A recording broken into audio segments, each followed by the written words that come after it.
জিবরিল আমিন এসে বলেন, ইয়া রাসূলুল্লাহ, ইয়া হাবিবাল্লাহ, আল্লাহ রাব্বুল আলামিনের পক্ষ থেকে আদেশ, আপনাকে হিজরত করার আদেশ দেওয়া হয়েছে। ইয়া রাসূলুল্লাহ, ইয়া হাবিবাল্লাহ, আপনাকে হিজরত করার আদেশ দেওয়া হয়েছে।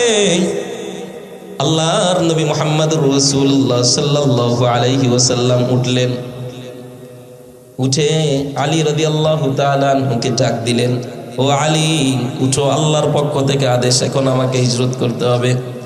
আলী রাদিয়াল্লাহু তাআলা আনহুকে বলেন, ও আলী, আমি যেই জায়গায় শুয়েছিলাম তুমি আমার জায়গায় আমার চাদর মুড়ি দিয়ে শুয়ে থাকো।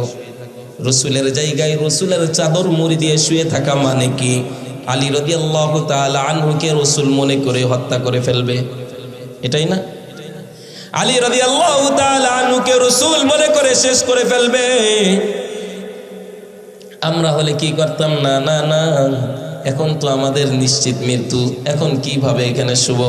আলী রাদিয়াল্লাহু তাআলা আনহু বলেন, ইয়া রাসূলুল্লাহ, ইয়া হাবিবাল্লাহ, আমি জানি এখন আমি যদি আপনার চাদর মুড়ি দিয়ে এই জায়গায় শুয়ে পড়ি, কাফেররা অস্ত্র শস্ত্র অবস্থায় এসেছে, তারা এসে আমাকে হত্যা করে ফেলবে।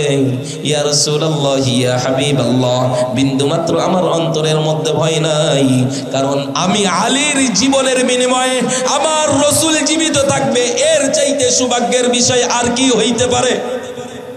কি পরিমাণ মোহাব্বত, কি পরিমাণ ভালোবাসা!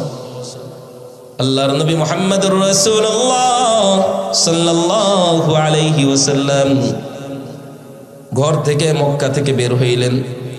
আবু বকর রাদিয়াল্লাহু তাআলা আনহু ঘরে গিয়ে এইভাবে নক দিছেন। নক দেওয়ার সাথে সাথে আবু বকর রাদিয়াল্লাহু তাআলা আনহু দরজা খুলে দেন। এবার রাসূল বলেন, ও আবু বকর, আমি এসে শুধুমাত্র এসে একবার দরজা টুকা দিলাম। একবার দরজা টুকা দেওয়ার সাথে সাথে আবু বকর রে, তুমি দরজা কিভাবে খুললা? এত তাড়াতাড়ি তুমি কিভাবে দরজা খুললা? এবার আবু বকর বলেন, ইয়া রাসূলুল্লাহ, ইয়া হাবিবাল্লাহ, আপনি একবার আমাকে বলেছিলেন আবু বকর প্রস্তুত থেকে হিজরত করা লাগতে পারে। ইয়া রাসূলুল্লাহ, ইয়া হাবিবাল্লাহ, সেদিন থেকে আর আমার ঘুম আসে না। আমার চিন্তা কোন সময় আমার রাসূল এসে দরজায় টোকা দিবে, আর ওই সময় যদি আমি ঘুমিয়ে থাকি আমার রাসূল কষ্ট পাবে। আমি আবু বকর এই কারণে ঘুমাই না, এই কারণে আমি প্রত্যেক দিন দরজার সামনে দরজার সাথে হেলান দিয়ে ঘুমাই, যাতে করে আমার রাসূল টোকা দেওয়ার সঙ্গে সঙ্গে আমি দরজা খুলে দিতে পারি।